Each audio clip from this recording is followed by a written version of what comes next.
Grace and peace to you from God our Father and the Lord Jesus Christ in the power of the Spirit.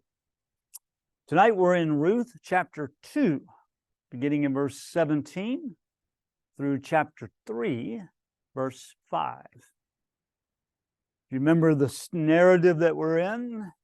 The first chapter was really about the bitterness of tragedy in Naomi's life and Ruth's life as well. And Naomi at the end of chapter 1 is saying, call me Mara, call me bitter. Don't call me Naomi, which means pleasant. My life is not pleasant.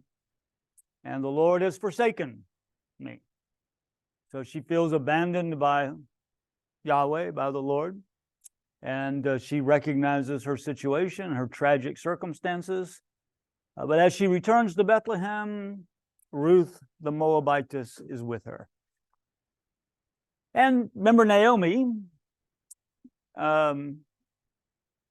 Ruth goes into the field, right?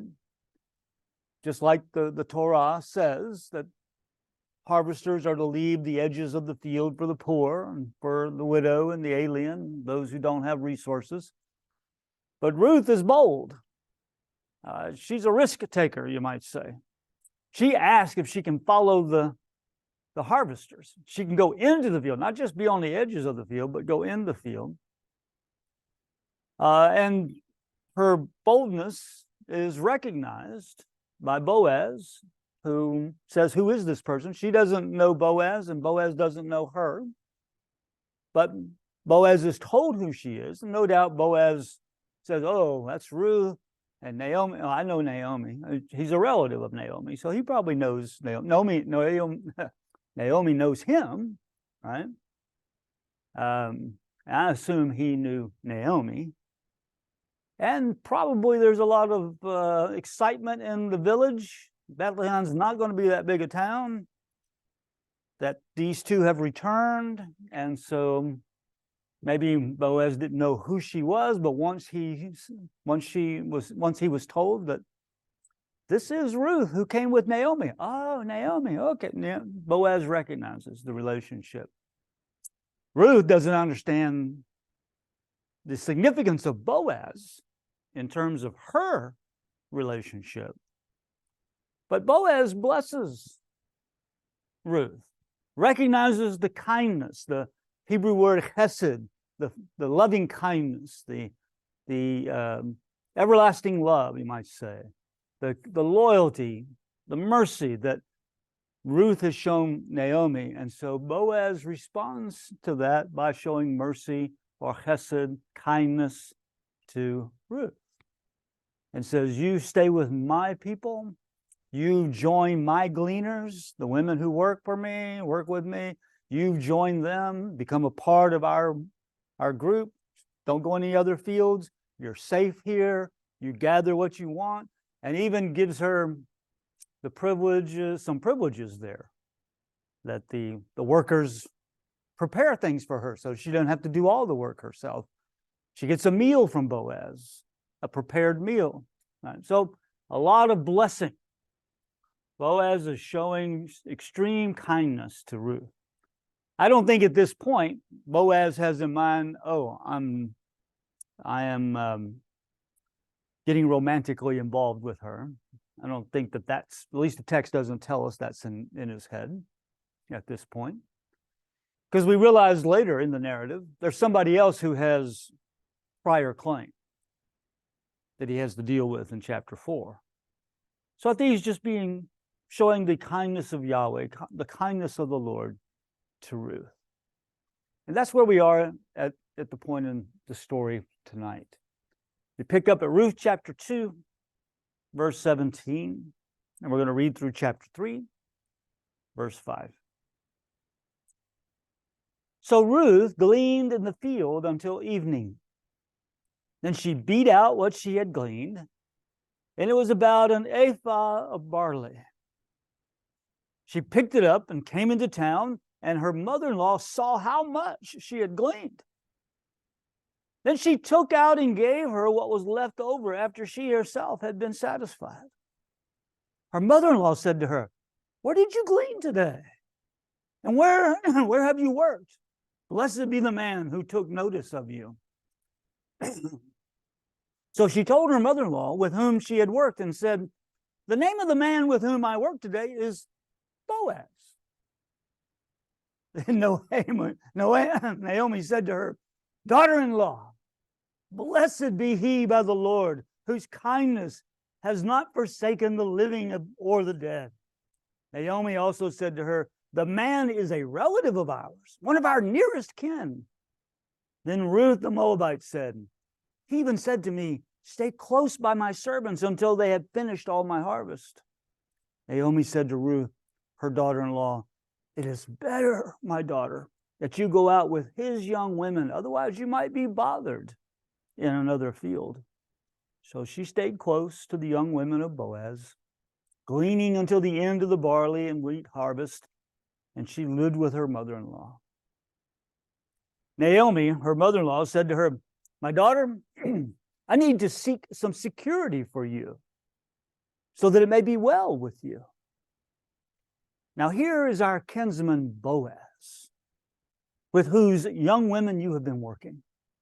See, he is winnowing barley tonight at the threshing floor. Now wash and anoint yourself and put on your best clothes and go down to the threshing floor. But do not make yourself known to the man until he has finished eating and drinking. When he lies down, observe the place where he lies, then go and uncover his feet and lie down, and he will tell you what to do.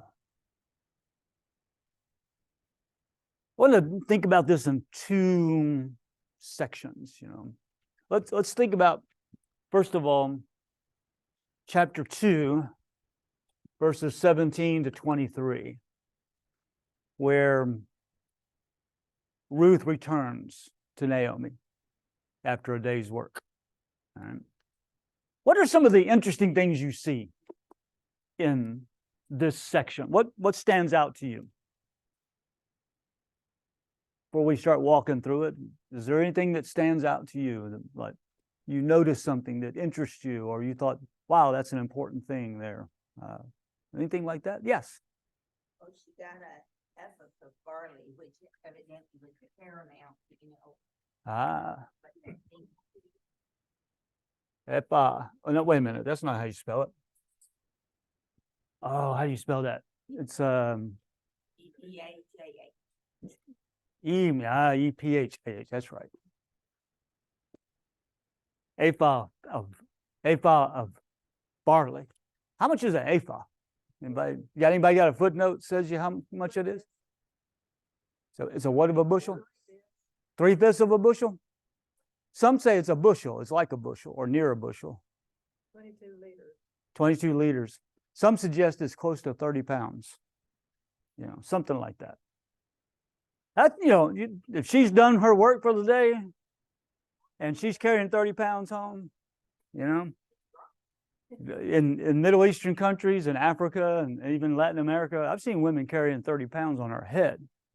That's not an unusual thing in that kind of culture, right? You wear it, you have this platform thing on your head, and you can put 30 pounds up there. So she's carrying a lot of weight, and that's a lot of barley. That will make a lot of bread. That'll make a lot of flour, right? So why would you need 30 pounds? I mean, and that's excessive. That's not what you would usually get from just gleaning the edges of a field. This is kind of representative of the kindness that Boaz is showing to her, to have that kind of haul from the harvest. What are you going to do with that much barley? Yeah, she can barter it. Yeah, she can barter it for, whatever else she might need, right? So she can use it as a resource. She doesn't just consume it all herself, her and Naomi. It's a resource that it's like having some money in your pocket to have that much barley around. Right? So that's really important. She has a blessed harvest, you might say. Now, what else do you notice about what's going on here? Yeah, she's got some cooked food for her mother-in-law, right? I mean, if I brought home some barley to you, it might be a while before you would eat it, right? I mean, it'd take a while to get it ready, right?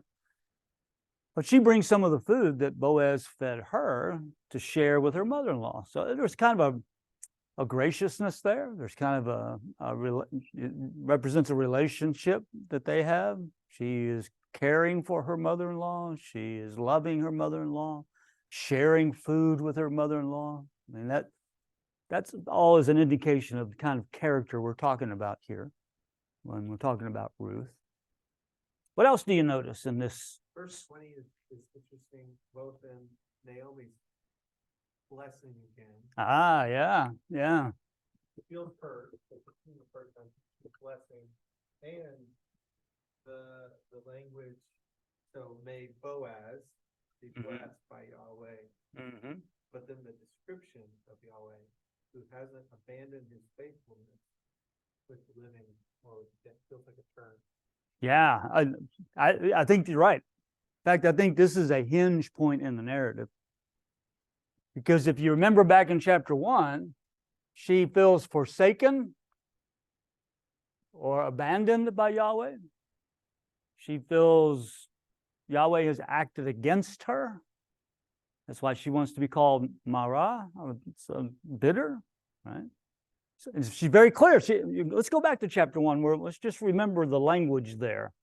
In verse 20, for the Almighty has dealt bitterly with me. The Lord has brought me back. Yahweh has brought me back empty. Yahweh has dealt harshly with me, and the Almighty has brought calamity upon me. So she's living in this moment of abandonment, feeling abandoned, feeling like the house has crashed upon her, right? But now, when she sees the bounty, notice there's two blessings, right? The first one is what, verse 18? Is that right?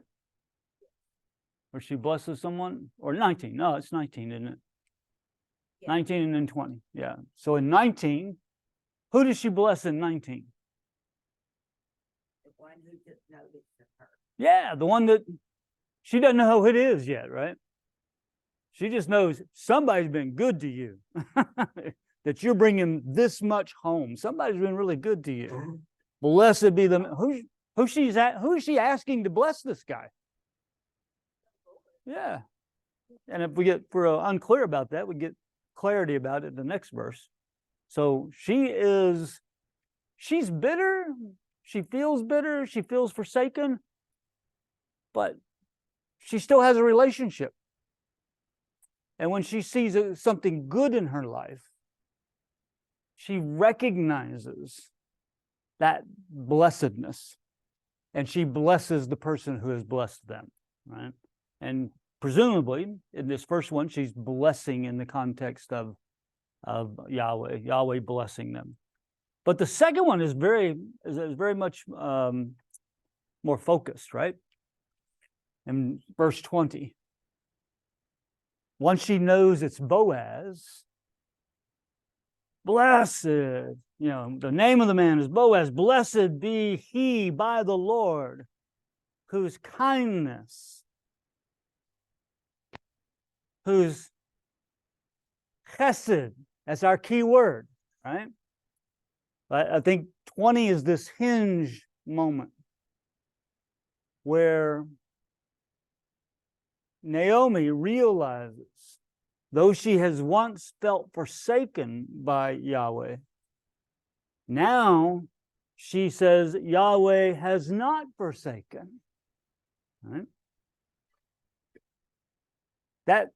That's a big shift. I think Jeff's right about that. I think that's a big shift. It's almost like a hinge in the story. Right? And I think it's really important that it's Yahweh she's calling on, and that Yahweh is the one who has not forsaken, that Yahweh's kindness has come to her through Boaz. Right? So Boaz is a participant. Boaz, we might say, is a partner in distributing the kindness of Yahweh. which is exactly how we should think about ourselves. That when we're kind to people, when we bless people, when we share with people, that it's not something out of our own resources that we somehow, gathered ourselves together and we did something good, but it's rather that Yahweh is using us as an instrument, is acting through us. The kindness of Yahweh is acting through us to show kindness to other people. So the Yahweh's chesed, Yahweh's love, Yahweh's loyalty, Yahweh's commitment is being expressed through us, through Boaz. So in Boaz, Naomi recognizes something that God is doing. God's doing this through Boaz. Right? So blessed be Boaz. Yeah. Brother? Verse 21, this might be way out, but I see in there, where it says, stay with my workers until they finish harvest. I think it's sort of, maybe that sort of applies to God's people. Mm-hmm. Staying together like that. Okay. In verse 21, stay close to my servants. Maybe there's a kind of a metaphor there for staying with the people of God, having community, sharing life together, working together, right? Although I think the specific reference is, don't go somewhere else, just stay here. I'll protect you. You can finish the harvest here. You don't have to go looking for another field. You don't have to go searching for another place where you can get some harvest, You just stick with me. You stick with this. So that, it's another kindness on the part of Boaz to allow her to become part of his workers, you might say, but not working for him. She's taking what she gleans home to Naomi. So that's you could say that's a graciousness on the part of Boaz, a gifting to Naomi and Ruth of Boaz's possessions. Yeah.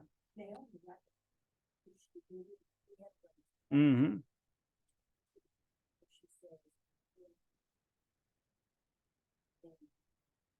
Yeah.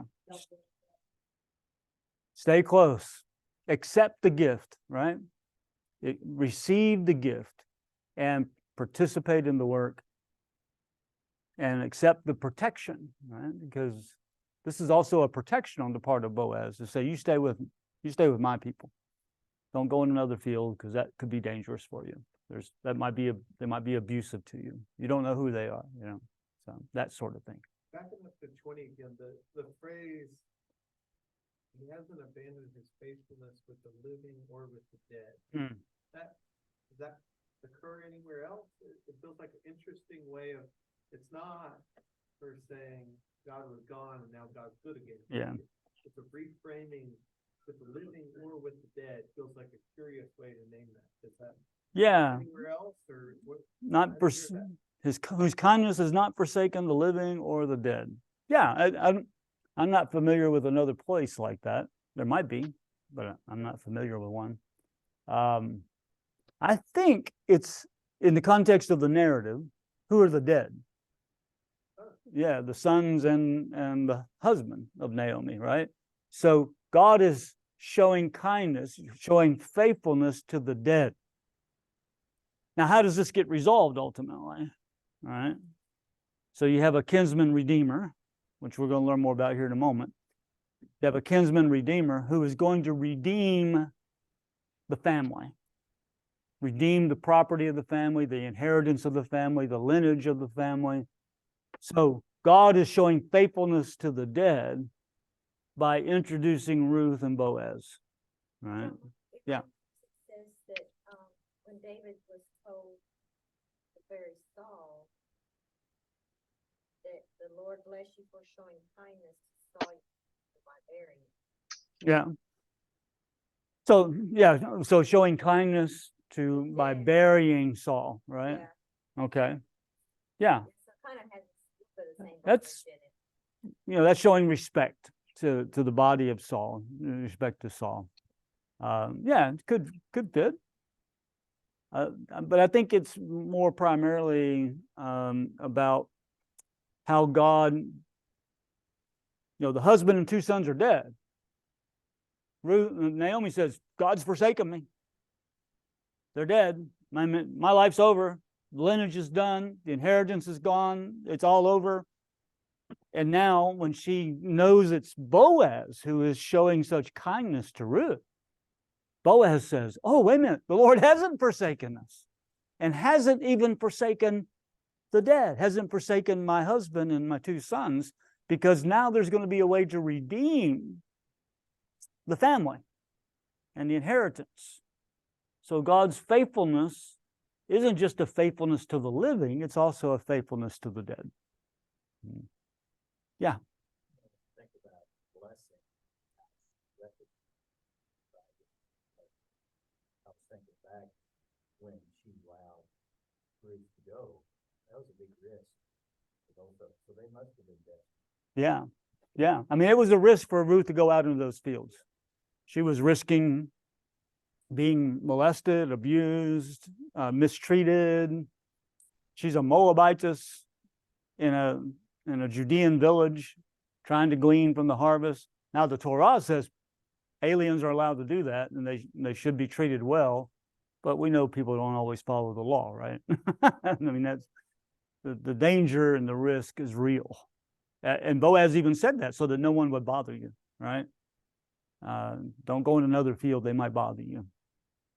So I think the vulnerability of a Moabite widow in a Bethlehem field is something that we need to really take note of and recognize that that's a dangerous situation for Ruth.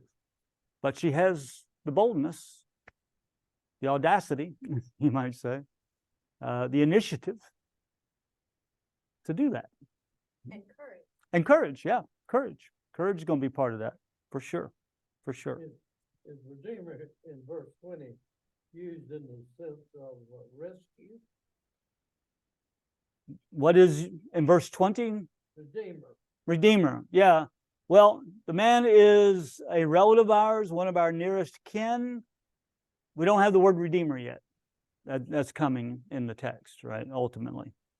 I don't remember it being here. I don't think it's here. Verse what? Kinsman dash Redeemer. In verse 21 20. and 20. Let me check the Hebrew here. The man is our close relative. Yeah. He is one of our kinsmen dash. Yeah, you're right. This is the word goel. Yeah, you're right. Verse 20, nearest kin, nearest kinsman, redeemer.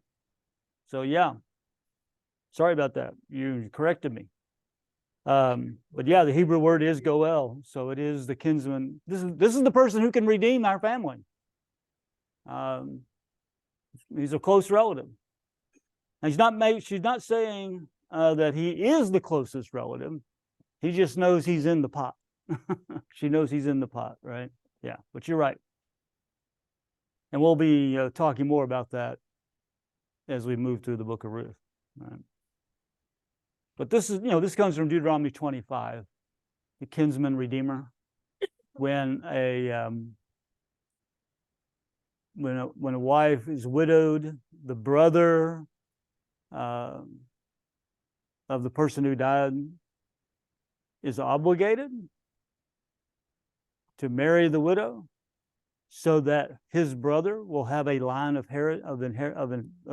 lineage, and that the inheritance would then go with the brother who died, not with the brother who's living. Yeah. I've always wondered, does that mean the brother is giving up his part of the inheritance to redeem his older brother? And their issue would that mean that child would get all of the, it sounds kind of complicated, the law. Well, yeah, it does seem that way, doesn't it? That it's kind of complicated. But at its simplest level, it would be something like this. If I died my brother could marry, and I died childless. I didn't have an heir, right? My brother could marry my wife and have a child. That child would inherit what belonged to me. But my brother would keep what belonged to him, right? And his children would inherit his inheritance or his property. And so you would still have the two lines. Right, not mixed. They're not mixed. There's two lines. The what? The women. No, typically not. Unless there were no male heirs, then women could inherit something. Well, it speaks in a few places that someone only had daughters or something. Yeah, that was the story of Moses and what was their names? The 5 daughters. There were no male heirs, and so they protested and said, "Well, that's just not fair," and conceded. Said, "Yep, okay, you're going to inherit. If there are no male heirs, then the women can inherit. But where there are male heirs, they inherit." All right. So is it like land? They're inherited, probably. Is it like what? Land. Land? Oh yeah, land, property, wealth, donkeys, whatever. It would just be whatever is a part of the family property. And among the sons, it would be divided up. Even though one of the sons would be the firstborn, who would have he gets double inheritance. Because he's taking responsibility for the whole clan, right? For the whole family set.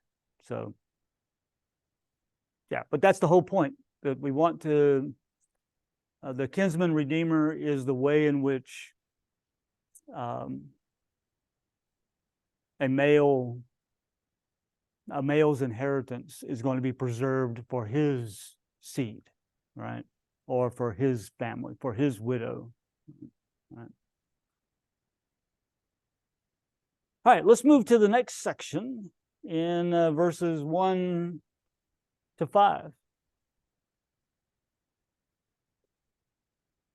3, verses 1 to 5.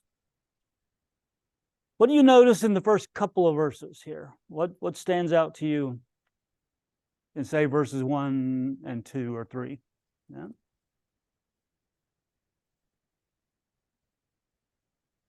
Wonder how much time has gone by. Yeah, well, at the end of the harvest, it does say something about the end of the harvest, right? At the end of chapter 2, isn't it? Yeah. And a harvest was usually about 7 weeks, something like that.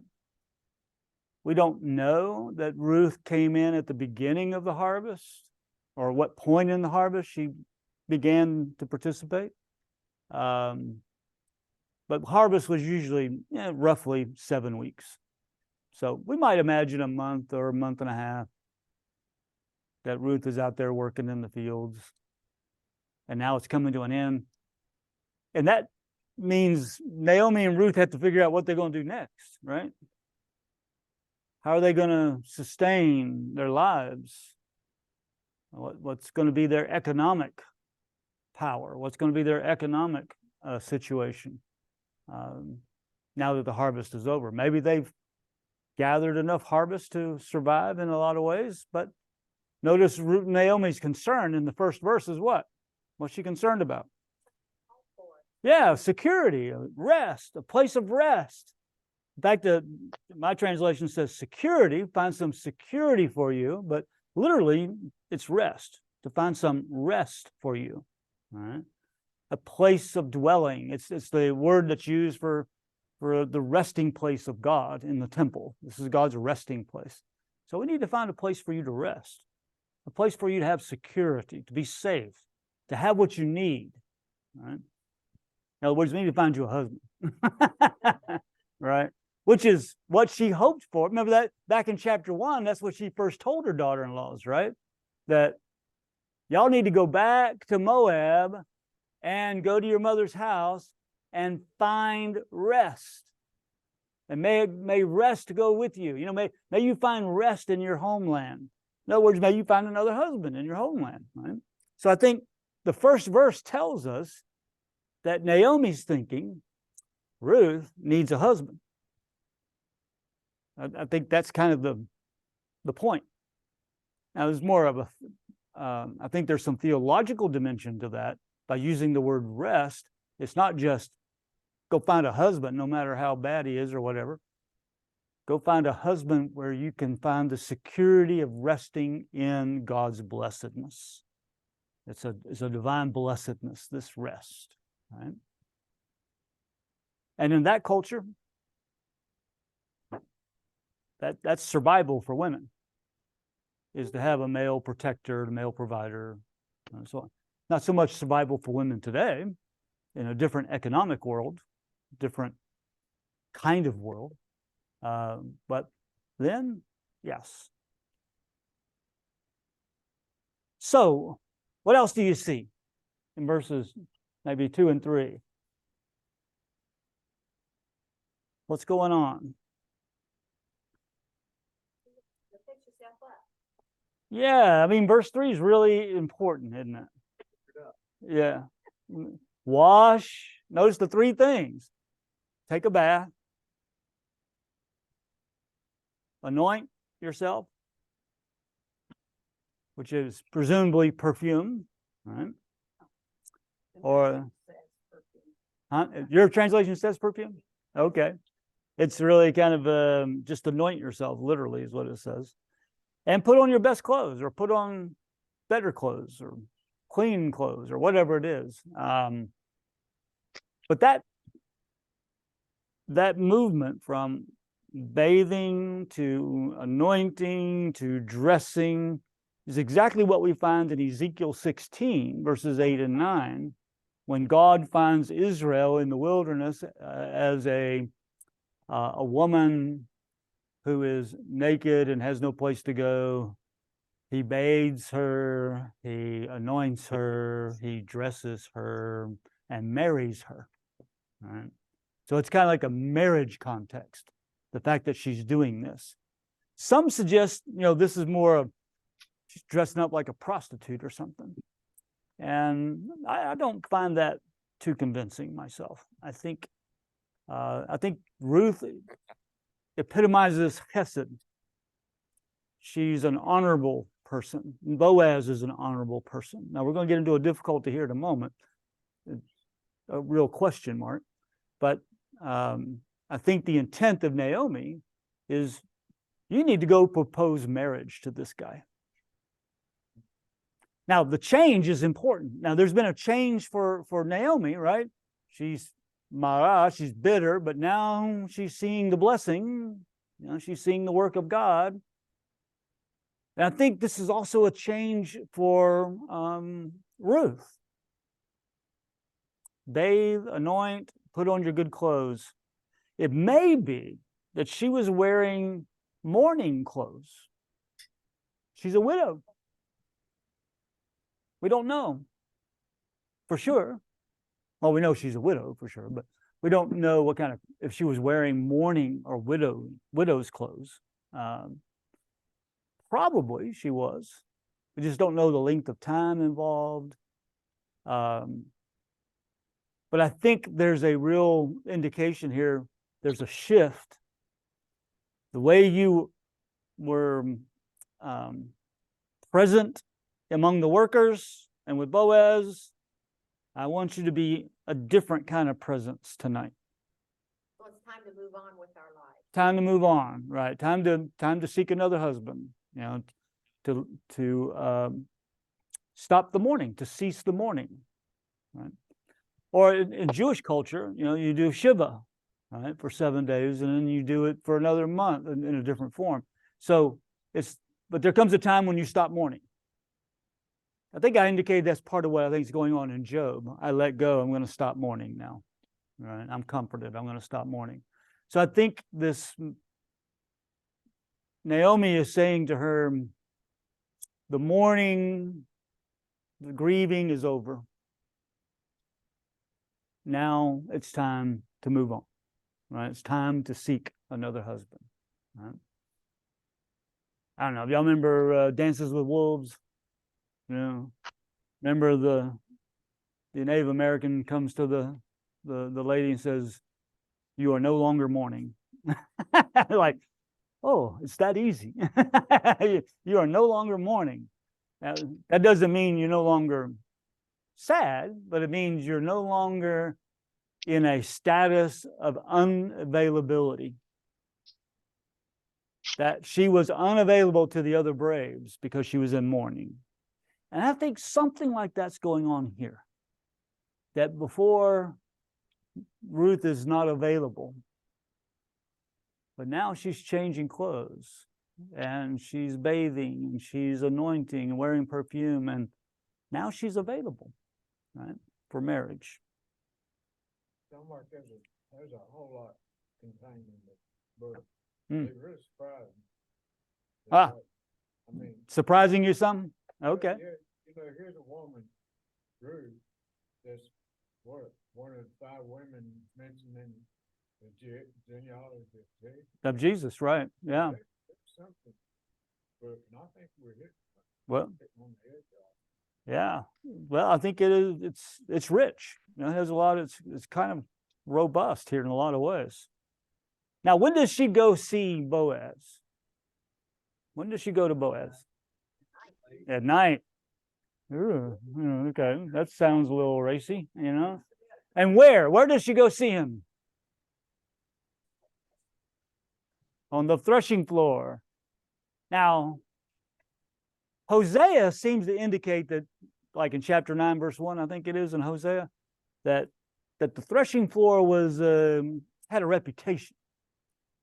You know, workers get drunk and they fool around, right? Kind of thing. So to go at night to the threshing floor is to enter a space that maybe is a little risque, a little dangerous, right? That's why wait till he's asleep. Wait till he's done eating and drinking. Let him get full, and like he's full after Sunday dinner and has to take a nap, kind of full. Let him get full and drinking. Maybe he's a little drunk. We don't know. It doesn't say drunk, but he's had some alcohol probably, at least wine or something of that nature. So that you can sneak in under the cloak of darkness. Imagine your mother telling you to do this. Well, it's a very different culture. And what she tells her to do, and notice, don't make yourself known to anybody else. Don't let anybody else, don't reveal your changed status to anybody else. You want this to be a proposal to Boaz. But Jeff, were you saying something? It sounds like it's a little more than PG-13. Yeah, a little bit more. There are, I think, sexual overtones here.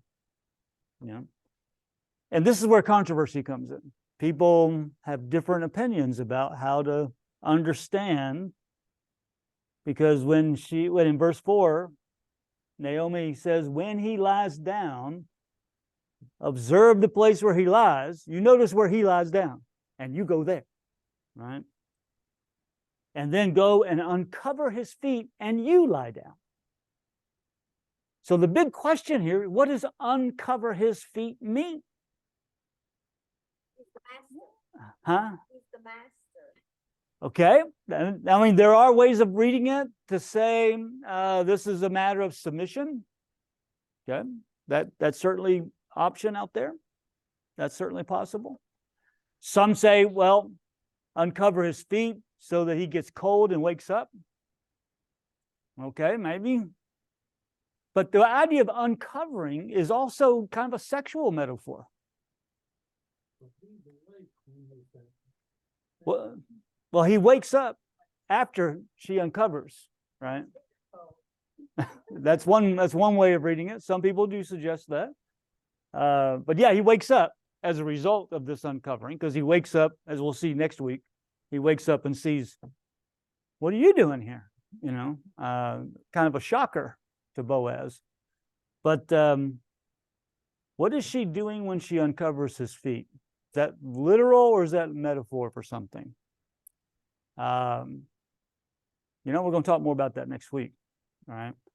But it can be a sexual metaphor to uncover the nakedness. It might be a metaphor for uncovering the genitals. But here, I would say, and we'll talk about this more next week, because I think the next section gives us a little more clarity about this. I don't think it's an invitation to a sexual act. Like, I want to have sex with you tonight. You know, I think it's more an invitation, it's a proposal of marriage. She's available. She's available, and she's available in this way. Yeah, she's available as a wife, as a partner, as, you know, in a marriage. Now, not everybody agrees with that, and I don't think there's any certainty here, because the metaphor is, we just don't know enough about that metaphor, put it another way. No. To exactly, is it literal? Yeah, just uncover his feet and something's going to happen because of that. Or is this, no, this is more of a sexual innuendo. Is this an unusual thing, or is this something that's a cultural thing that's no? Yeah, I think that's the problem. We don't know a whole lot. You know, we only got a few examples of kind of that kind of uncovering. You know, in Isaiah 6, covers their eyes and covers their feet. The covering of the feet, some even think is a matter of covering the lower body, you know. Uncovering the feet might be uncovering, you know, the legs and thighs, which is, think about it, that's an audacious act. That's a bold act. To walk up to your boss, lie down beside him and uncover his legs. I mean, that. And your mother told you to do that. And your mother-in-law told you to do it, yeah, right. And the whole intent is, I want to marry this guy, right? That's the goal. I want to marry this guy. So she's doing something that lets Boaz know that that's what she wants, right? Yeah. Naomi makes the character of Boaz. Yeah, that's a good point. Yeah, that's a good point. She knows the character of Boaz has already demonstrated his character, right? By the kindness. And we'll see in the next section that Boaz treats her very kindly in this. He doesn't shoo her away like a prostitute or something. He doesn't reject her. In fact, he says, in a sense, he says, yeah, I'll marry you, but we got to deal with something first, right? So my opinion is, and again, people disagree about this, but my opinion is her action is laden with sexual overtones, that it is a sexual kind of act, but it's not a sex act. That is, she doesn't have sex with him, but she is doing something that is a proposal for marriage and the sexual relationship, right? So in essence, she does something to Boaz that lets Boaz know she wants to marry him, but I don't think it was kind of a moment of intercourse on the threshing floor. That's my opinion. Others, I mean, some people think they did. And I'm just not sure I don't think they did because of what comes next, but we'll talk about that next week in more detail.